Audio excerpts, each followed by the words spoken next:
Ô, moço, deixa eu subir aí, ó. Deixa eu subir aqui, ó. O meu violão aí, ó. Vou cantar uma música pra vocês agora. Enquanto o bailão não começa, né, eu vou me apresentar aqui, ó. Minha mulher me largou, tô compondo. Deixa eu cantar isso aqui, ó. Gostei. Essa é pra você, Marvara. Que bonito é seu rosto, parece um jardim gosto, cheio de cravo e de espinha, tem até pé de galinha.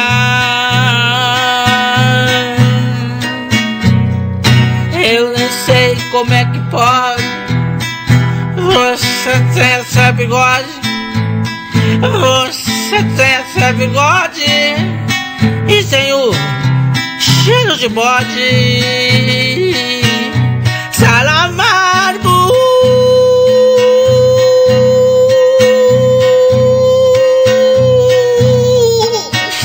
com giló, arroz com fumo,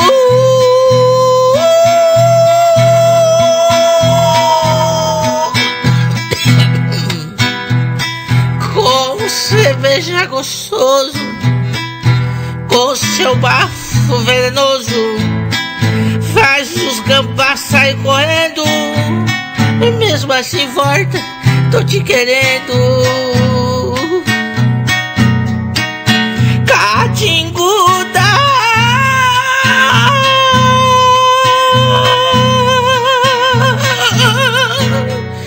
suba quenta.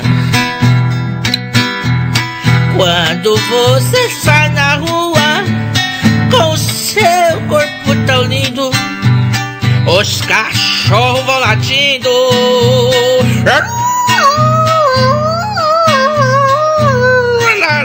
Larga meu pé, moço. Eu só tava cantando uma música pra minha mulher que me largou. Aí o pessoal tá chegando aí.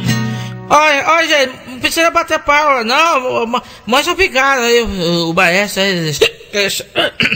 Eu não tô bêbado, não. Eu só tomei um golinho. É pra afogar as mágoas. Agora tá chegando pra vocês aí o bailão 4. Tá começando o fandango.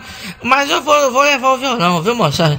Como você tá bonita, debaixo de minha sortiga, debaixo